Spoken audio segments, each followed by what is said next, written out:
Bienvenidos a una nueva edición de Directo Bogotá, el noticiero joven de la capital. Hoy les traemos las noticias más recientes de la ciudad. Vamos con los titulares. 1 de cada 6 muertes por cáncer es atribuida al cáncer de mama. En Colombia, investigamos los retos para el diagnóstico y prevención de esta enfermedad. Integrantes de la comunidad judía en Bogotá denuncian antisemitismo en las redes sociales. Aseguran que reciben mensajes de odio. Analizamos la situación. En Colombia, solo 1 de cada 4 estudiantes universitarios logra un alto desarrollo socioemocional. Analizamos la situación con estudiantes y expertos en salud mental. Los jóvenes operarios de call centers exigen un acompañamiento psicológico más completo. Así está el panorama. Ante las amenazas que enfrentan los polinizadores, algunos ensayan la apicultura urbana. ¿Qué tan segura es esta práctica? Buscamos respuestas. El fortalecimiento de la pedagogía para la detección temprana del cáncer de mama es una necesidad global. En Colombia, el 60% de las pacientes que ingresan a la unidad funcional de mama en el Instituto de Cancerología se encuentran en una etapa avanzada de la enfermedad. Por eso es urgente incrementar la cantidad de mujeres que puedan terminar su tratamiento de manera efectiva. Lina Martelo nos cuenta más. El cáncer de mama sigue siendo una amenaza para todas las mujeres en Colombia. En abril del año 2025 fueron diagnosticadas 125.000 mujeres con este cáncer de tipo agresivo. Aunque ha aumentado la detección temprana en las distintas regiones de Colombia, hacen falta más atención para el diagnóstico y educación preventiva para disminuir los casos y la tasa de mortalidad. Y hay varios tipos de casos. Uno, la paciente por ciertas barreras administrativas y del sistema llega tardíamente, es decir, se dio de cuenta de la bolita muy temprano y para que le hicieran una biopsia o un estudio de esa bolita y poderlo detectar pueden pasar incluso hasta 6 meses o 4 meses. Los pacientes tienen algo que se llama autobarreras. Las autobarreras constituyen ese miedo a consultar porque de pronto me pueden decir que yo tengo un cáncer, entonces mejor no voy al médico. A la opinión de Paula Barbosa, directora médica de la Liga contra el Cáncer en Bogotá, se le suma la de Raúl Murillo, director del Centro Javeriano de Oncología, quien cree que la fragmentación en el tratamiento es una barrera más. Hay otras circunstancias que se presentan una vez la paciente inicia el tratamiento y una de las más importantes en nuestro país es que el manejo de la enfermedad es fragmentado. Hoy el cáncer se maneja de forma integral, particularmente el cáncer de mama. Se opera en un lugar, la radioterapia se logra en otro, el tratamiento sistémico en otro, y no hay coordinación entre esos servicios que manejan a la paciente. Laura Cubides acompaña a su abuela con cáncer de mama desde hace 10 años y cuenta cómo la atendieron en 2 clínicas diferentes. El tema de pasarlo a la EPS, que la EPZ la autorice, y ya es mucho más sencillo eso, pero yo sé que en nuestro caso es particular porque hay mucha gente que no se lo autoriza y mi abuela está en una muy buena EPS. Pero el tema es que hay algunas instituciones que aún así tú tengas la autorización te ponen peros por un sello. Pero hay barreras en el sistema. De hecho, algunos estudios muestran que muchas mujeres terminan de cumplir ese periplo pagando particular cuando el sistema lo cubre, pero ellas en el afán de lograr un diagnóstico rápido terminan pagando particular sus exámenes. Otro aspecto importante es la salud mental de los pacientes durante el diagnóstico y el tratamiento. En algunos casos, además de la radioterapia y quimioterapia, se implementa la hormonoterapia. Puede producir efectos psicológicos, depresión, otro tipo de cosas. Si no se maneja toda esa situación, es posible que las mujeres no tengan la misma adherencia al tratamiento. Desde el punto de vista de los familiares, ¿cómo manejan la parte emocional? Uno debería dar esa fortaleza familiar y tratarla como un ser humano que está bien, sabiendo que tiene esa enfermedad, a tratarla como si fuera alguien de porcelana que no se puede romper, que no la puedes mirar. Para la detección temprana es importante tener en cuenta estas recomendaciones médicas. Hemos detectado en algunos estudios que hemos hecho que las mujeres reconocen las masas, pero no reconocen los cambios en la piel, el hundimiento, las masas axilares, que son signos de alarma. En ese sentido, invitamos a todas las mujeres a realizarlo una vez al mes, 10 días antes, 10 días después de la menstruación, para que puedan detectar cualquier anomalía. La mamografía se realiza a partir de los 50 años, cada 2 años. El cáncer de seno es el cáncer más frecuente en las mujeres y ocupa el primer lugar en las causas de muerte por cáncer en 110 países. La detección temprana es clave para prevenir su avance, junto con los esfuerzos de las distintas instituciones de salud para acelerar su diagnóstico. Lina Martelo para Directo Bogotá.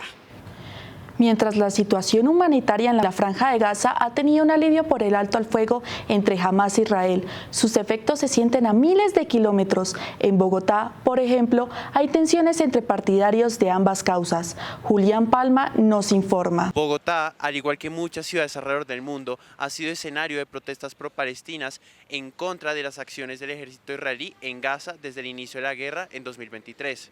Sin embargo, aún quedan cuestiones de dónde está la línea que divide la protesta pro-palestina y el antisemitismo. En el siguiente informe les contamos. Desde el inicio del conflicto entre Hamás e Israel hace 2 años, en diferentes puntos de Bogotá, como en la carrera séptima, han aparecido mensajes donde condenan las acciones del gobierno hebreo en Gaza, tildándolas de genocidio. La comunidad judía en Bogotá considera que, aparte de grafitis, también hay muestras de antisemitismo, lo que ha llevado a que monumentos como la Menorá de la calle 94, creada en homenaje al Estado de Israel, no se muestra ante el público. Hay quienes consideran que la postura del presidente Petro ha expuesto a sus integrantes. Petro es súper incendiario y todo su gabinete y todo lo que tiene que ver con gobierno. Afortunadamente Bogotá, como ya distrito, es un poco distinto, nos sentimos mucho más seguros, el alcalde creo que es un poco más amigable frente al tema y pues ya contactarse con la Policía Nacional pues lo hemos hecho toda la vida, afortunadamente tenemos los medios y los contactos para eso, pero en temas de gobierno nacional muy mal. En Bogotá viven alrededor de 6.000 judíos, según la Confederación de Comunidades Judías en Colombia, una minoría si se compara con otras ciudades como Nueva York o Buenos Aires. Un informe publicado en agosto pasado por el Proyecto Global contra el Odio y el Extremismo, una organización liberal sin ánimo de lucro con sede en Estados Unidos, en Bogotá han aparecido grupos radicales que usan las redes sociales para difundir propaganda política y discursos de odio contra ellos. La verdad, un montón en redes sociales, por ejemplo, cuando, no sé, voy a decir cualquier medio, El Espectador publica una nota, la que sea, por ejemplo, en redes sociales, los comentarios son miedosos. Se ven muchos grafitis alrededor de la ciudad, cosa que no se veía antes. El hecho de que nosotros tengamos que tener más seguridad de la que ya teníamos por el simple hecho de ser judíos, pues también denota que hay que hay más acciones antisemitas. Y en general lo que dice la gente, porque desgraciadamente la gente está muy desinformada. Yo creo que habría que empezar por hacernos preguntas acerca de los conceptos. Muchas veces, especialmente en redes sociales, opinamos acerca de estos temas sin saber en el fondo qué es lo que quieren decir las palabras. Mientras tanto, líderes alineados con la causa palestina como Charly Novoa mencionan que su movimiento no está a favor del odio contra las comunidades judías en Bogotá y rechaza lo ocurrido el 7 de octubre de 2023 en Israel. Considera que la desinformación puede desdibujar aquello que quieren expresar.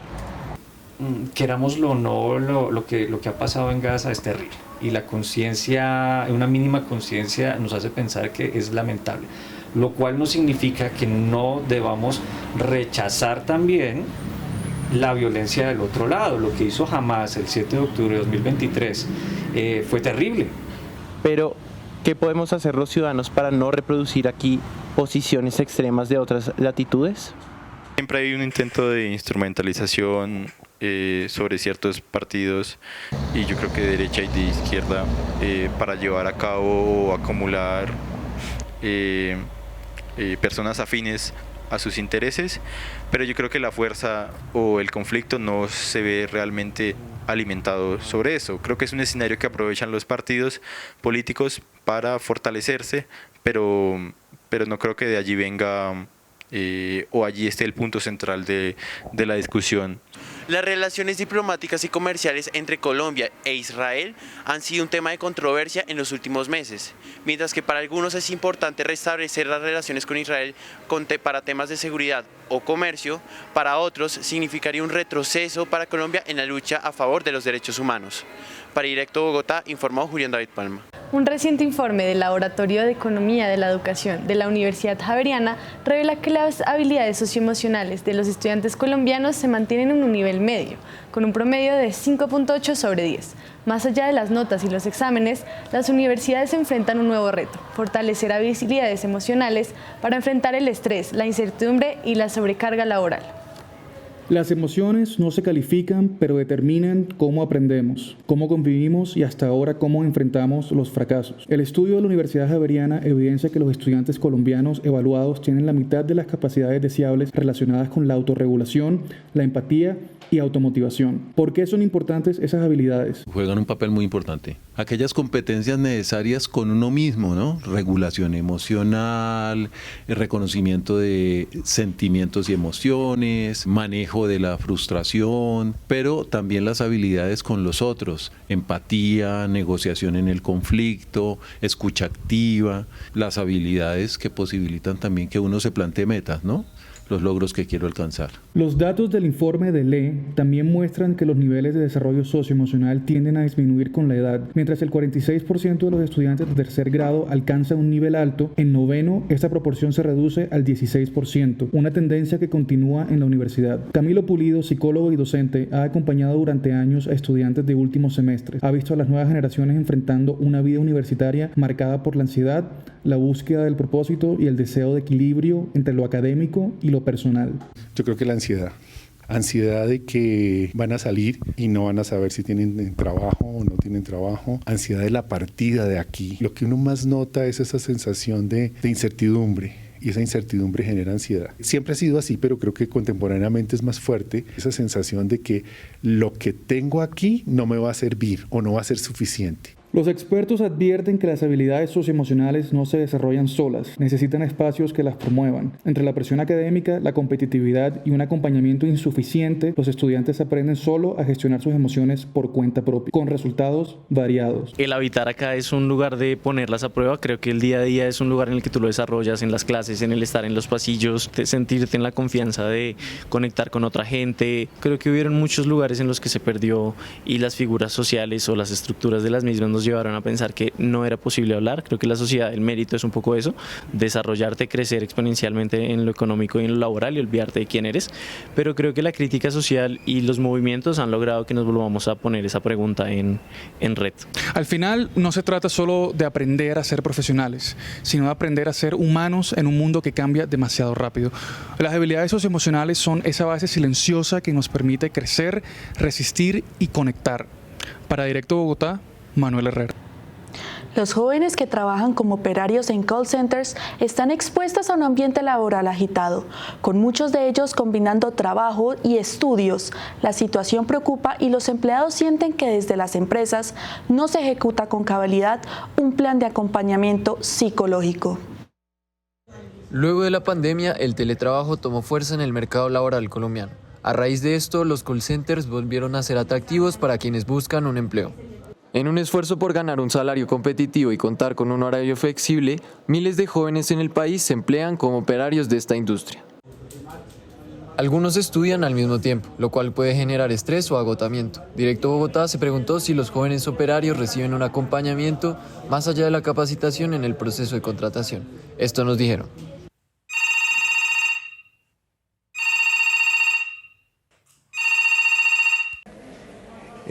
Para el tema del acompañamiento se tiene de manera permanente. Esto es a cargo de un personal especializado que son las personas de calidad o monitores de calidad. Son los encargados de aclarar por las dudas posibles objeciones del cliente durante una llamada. Pese a la idea administrativa que se tiene del acompañamiento, otra es la percepción de los jóvenes que trabajan o han trabajado en un call center. Dos de ellos, Federico Vargas y Daniela Pérez, compartieron su experiencia. Lo único malo que diría yo en cuanto a experiencias es que en temas de los horarios o pues en temas de la asistencia sí son bastante estrictos. Uno no podría faltar a un call center si no tiene ningún tipo de soporte médico sí o sí. O sea, no basta con solamente decir que uno está enfermo. Pues en sí acompañamiento psicológico no hubo en el trabajo y realmente no sabría si el trato fue bueno o malo. Porque había momentos en los que sí se reconocía el trabajo, pero así como se reconocía cuando no se hacía algo, incluso si eran cosas que no me correspondían a mí, siempre se me estaba recriminando mucho. La salud mental en jóvenes es tema de cuidado. Toda empresa debe estar enterada de las necesidades de sus empleados para prevenir afectaciones a su estabilidad emocional. Para Directo Bogotá, Tomás Echeverri. Según los datos más recientes del DANE, en 2024 nacieron más de 63.000 bebés de madres de entre 15 y 19 años y alrededor de 3.000 de niñas entre 10 y 14 años. La educación sexual tiene un rol importante en este panorama. Veamos cómo está en las distintas regiones de Colombia. Sara Landines se encuentra con un experto. En Colombia, aunque es delito tener relaciones sexuales con menores de 14 años, durante este año más de 1.600 niñas entre 10 y 14 años ya son madres. Según el Laboratorio de la Economía de la Educación, Omar Garzón nos acompaña y nos explica más. ¿Cómo estás, Omar? Bien, muchas gracias por la invitación. Bueno, Omar, lo primero que te quiero preguntar es ¿qué factores explican que existan embarazos en niñas tan pequeñas en distintas regiones de Colombia? Los factores principalmente son culturales. En Colombia esta tasa ha venido en descenso en las últimas 2 décadas. Que tengamos 1.600 niñas es un gran avance para la política pública, para los métodos de planificación, para las escuelas y para las familias. Sin embargo, hay que poner la lupa sobre la población menor de 19 años. Actualmente tenemos 36.000 a julio de 2025. Esto principalmente en las regiones más graves del país en materia educativa, en las que tienen una deserción alta, una repitencia superior al 30% y muchos problemas en resultados académicos. Ok, perfecto. ¿Estos casos cómo pueden influir en la educación y el futuro de estas adolescentes? Esto, digamos que actualmente es una carga para las familias. ¿Por qué? Porque en muchos casos la familia, la madre de estas niñas, termina siendo la versión madre-abuela, termina cargando de economía del cuidado a todas las mujeres de la familia y troncando sus proyectos educativos o laborales y generando un obstáculo. Sin embargo, hay que reconocer que las mujeres colombianas son muy berracas, muy guerreras y logran sobrepasar todos estos problemas que se les acontece. Ok. ¿Qué iniciativas consideras que de pronto son urgentes para poder reducir un poco estos casos? Hay que georreferenciar esto. Entonces hablemos un poco de ese suroccidente del país, suroriente del país hacia Bichada, Guainía, Vaupés, donde las tasas son más altas. 1 de cada 4 nacimientos en promedio es asociado a menores de 19 años. Ahí necesitamos fortalecer desde las familias, desde la educación sexual, aplicar un poco la receta que hemos aplicado en las ciudades como Bogotá, donde la tasa solo llega al 8%. Entonces es necesario llevar un poco más de educación sexual, que los profesores deben ser más capacitados. Pero ahí hay que resaltar una cifra, y es que en estos territorios es donde menos orientadores tenemos por alumno. La cifra supera los 3.000 estudiantes por orientador. Entonces, por ello, sin orientadores escolares, sin profesores cualificados y sin familias que estén haciendo las labores o que esto deje de ser natural, no vamos a poder reducir esas cifras. Muchas gracias, Omar, por aclararnos un poco más esta realidad tan delicada. El embarazo es una de las causas de deserción escolar en más del 8% de las adolescentes, lo cual afecta sus oportunidades y su futuro. Para Directo Bogotá, Sara Landines. En Bogotá aumenta el número de reportes de panales en parques, terrazas y conjuntos residenciales. Para algunos son aliados en la protección de polinizadores, para otros un riesgo en zonas habitadas. Valentina Fajardo investigó sus riesgos y sus ventajas. Las abejas, por más insólito que parezca, se han convertido en los insectos más populares de Bogotá. En los últimos años se han multiplicado en distintos puntos de la ciudad, desde árboles en espacio público hasta improvisados panales en terrazas de muchos edificios. Pero acá surge una pregunta: ¿qué tan recomendable y qué tan seguro es practicar esta apicultura en medio de la ciudad? Hoy, desde La Calera, veremos cómo se crían estas abejas y qué ocurre cuando uno de estos panales termina en la ciudad. Iván Maldonado trabaja con abejas a las afueras de Bogotá. Aquí mantiene las colonias con protocolos controlados y seguimiento continuo. Un apiario es el grupo de colmenas que uno maneja pues, para el aprovechamiento productivo. En este caso, pues aquí tenemos 6 cajones, entonces ya desde a partir de 2 colmenitas ya uno puede decir que eso es un apiario. A las afueras de Bogotá, nosotros lo trabajamos porque pues no es un secreto que digamos, los alrededores de Bogotá son muy ricos en vegetación natural. Por eso, en estos lugares las colmenas crecen con espacio real y supervisión, no pegadas a muros o balcones. Aquí se puede controlar sin que un panal termine en la ventana del vecino. Parte, digamos, ambiental, obviamente pues el tema de la polinización es crucial, entonces las abejas cumplen un gran rol en el medio ambiente porque ellas, digamos en el caso de esta abeja, la cantidad de individuos que tiene la colmena permite que polinicen un rango muy amplio y una gran variedad de flores. Pero cuando estas mismas abejas llegan a la ciudad, la conversación cambia. Sara Calle hace parte de Comapis, una organización que advierte sobre los riesgos de poner y mantener apiarios dentro de Bogotá. Al haber abeja africanizada, nosotros consideramos que es más difícil su manejo dentro de las zonas urbanas, porque digamos que ya se pueden molestar con ruidos o con movimientos y pueden llegar en algún momento de pronto a picar a las personas. En Bogotá no hay una ruta única para atender panales. A veces responden los bomberos, otras el Instituto de Protección Animal o empresas privadas. Aún no existe un protocolo claro para su manejo en la ciudad. Para las abejitas el riesgo como principal es que muchas veces la gente por el miedo lo que hace es que o les echa veneno, a veces también les echan mucho humo o les hacen diferentes cosas para que ellas se vayan. Y pues para las personas, pues que los piquen. Giovanni Fagua, biólogo especializado en la entomología, ha estudiado el comportamiento de los insectos, incluidas las abejas y su relación con entornos urbanos. Bogotá es una ciudad de alta altitud, entonces en realidad no es el ambiente más adecuado para la apicultura. Por encima de los 2.000 metros a las abejas les cuesta más volar porque el aire es menos denso. Entonces tienen que gastar más energía, hay menor producción de miel, pero hay mayor producción de polen. Aunque los panales urbanos son comunes, las abejas siguen en riesgo, pierden hábitat y necesitan espacios adecuados para sobrevivir. El 30% de las colmenas se muere por efecto de los insecticidas y es muy malo para todo el ecosistema porque en el caso de las abejas te quedas sin polinizadores, si no hay polinización las plantas no producen semillas y el bosque y cualquier área no se puede regenerar. La apicultura crece, pero el reto persiste. Cuidar a las abejas es proteger la vida y el equilibrio del planeta. El tema de la apicultura es de pasión, o sea, es de gusto, ¿sí? Entonces uno entra acá y se enamora de las abejas, ¿sí? Y eso hace que todos sus esfuerzos se vinculen a que eso salga adelante. A pesar de que mucha gente pues desconoce el tema de las abejas, tú puedes ver 20 años atrás y la conciencia que tenían sobre apicultura o sobre las abejas era muy diferente.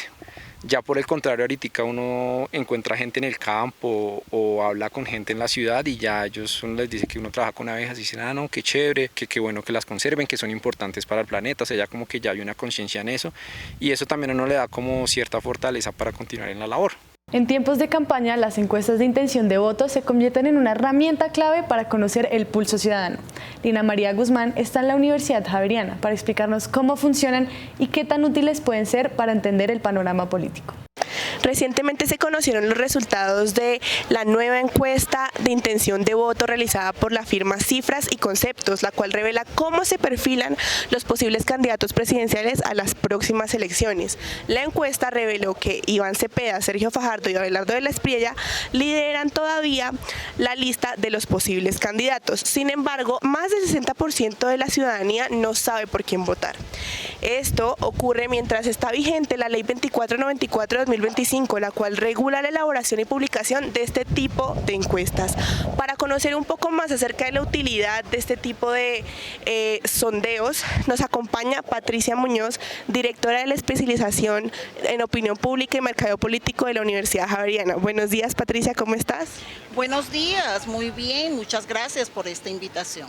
Vale, quisiera empezarte preguntando qué papel cumplen realmente estos estudios dentro del proceso electoral, en la opinión pública, qué tan conocidos son, digamos, qué tan factibles son también para las personas.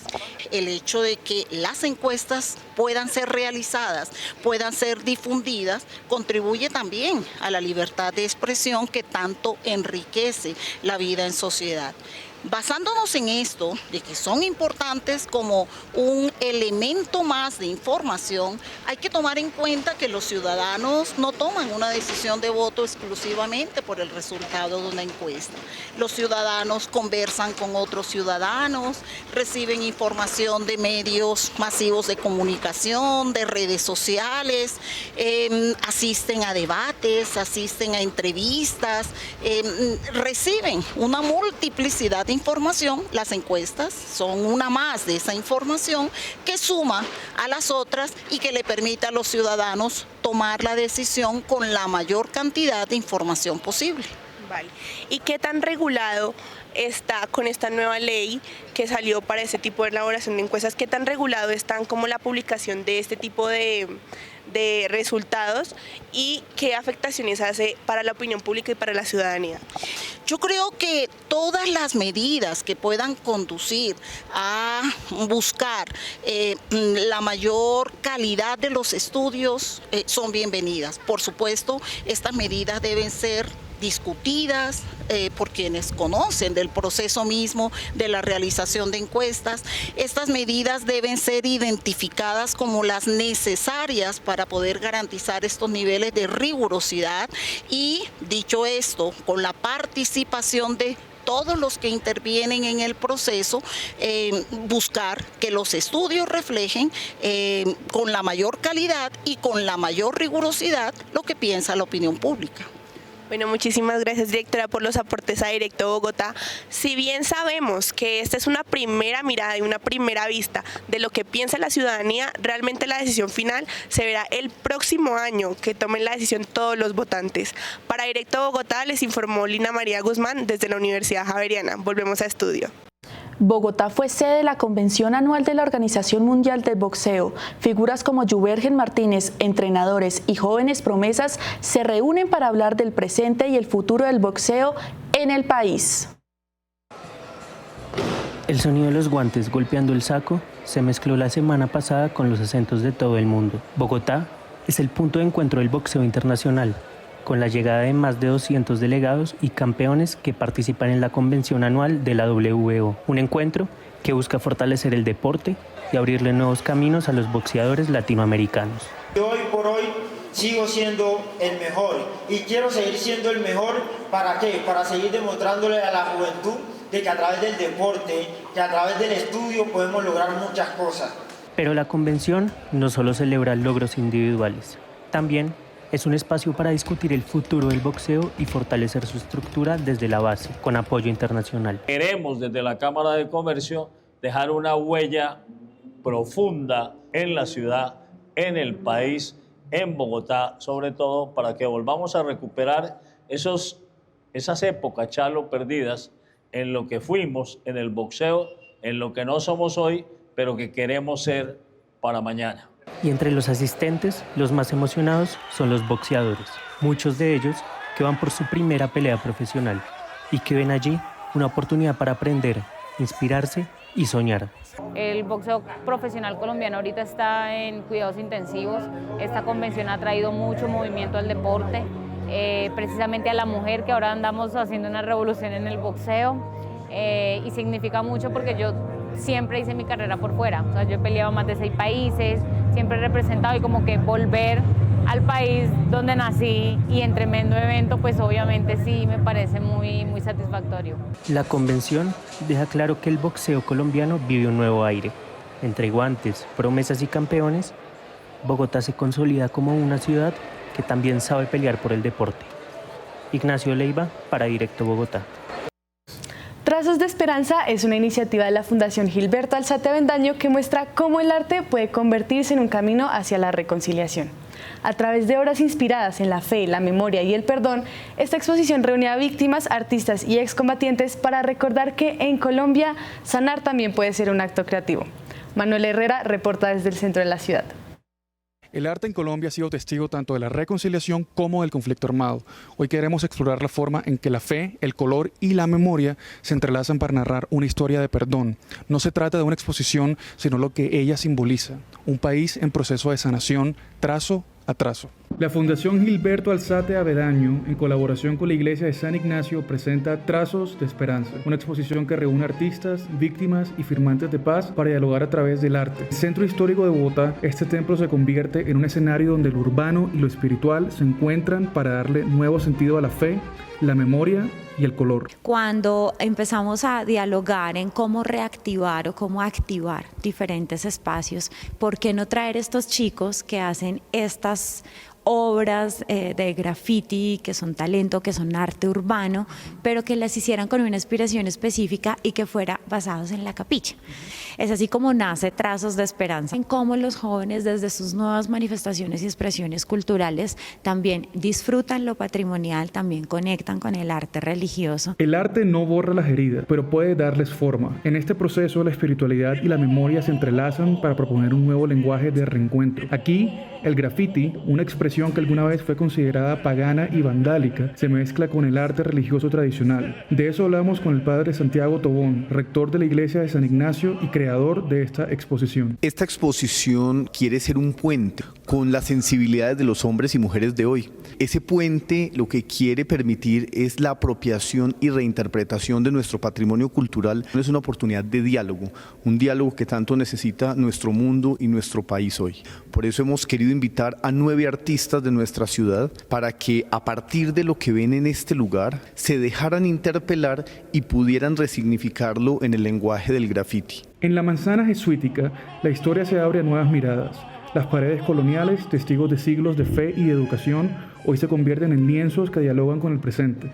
Aquí, el arte urbano no intenta reemplazar lo antiguo, sino darle nuevo significado. Hemos tenido público que viene y nos manifiesta que es muy interesante poder percibir el graffiti desde una manera distinta a la que ellos pueden estarlo percibiendo. Y es que nosotros también podamos a través de este tipo de espacios se pueda estar al servicio de la juventud, al servicio de la realidad del país, mediar los conflictos, también ser capaces de generar cambio. Más allá de una exposición, Trazos de Esperanza nos recuerda que el arte sigue siendo un refugio, un espacio donde el dolor puede transformarse en fe, en uno mismo, en el otro y en el país. Sigue siendo posible porque a la vez la paz también se pinta. Para Directo Bogotá, Manuel Herrera. Bogotá vivió la media torta, una gran fiesta del folclore colombiano, con artistas de distintas regiones que esperan revivir las raíces de la cumbia y mostrar cómo este ritmo tradicional sigue encontrando nuevas formas de sonar y de sentirse en la ciudad. María Daniela Gutiérrez estuvo allí. Así es, el ritmo del Caribe se tomó Bogotá con el Tortazo Cumbia, un evento que celebró la historia, el sabor y la identidad de uno de los géneros más emblemáticos del país. Un espacio donde las gaitas, los tambores y las polleras recordaron por qué la cumbia sigue viva entre generaciones. Naturalmente, yo creo que la cumbia, no importa la edad que tengas, mueve un origen en todos. No importa la edad que tenga, entonces creo que cómo nos conecta, pues a través de ese ritmo, de esa cadencia que nos conecta con nuestros orígenes. Nacida en el Caribe colombiano, la cumbia tiene más de 200 años de historia y mezcla raíces indígenas, africanas y españolas. El movimiento yo pienso que debe ir no solamente desde la corporalidad, sino también desde el sentimiento al bailar, de cómo se conecta con la pareja, porque al fin y al cabo la cumbia cuenta una historia. Entonces, si tú no lo haces con tu pareja, pues no estás transmitiendo lo que realmente significa la danza, y esto debe transmitirse hacia el público para que ellos lo logren entender. Hoy, más de 20 departamentos del país conservan sus propias versiones de cumbia, con variaciones en ritmo, instrumentos y danza. Tradicional 100%, porque vibró más con la semilla, con la gaita, con el tambor de cuero, con el tambor hecho por las manos artesanas.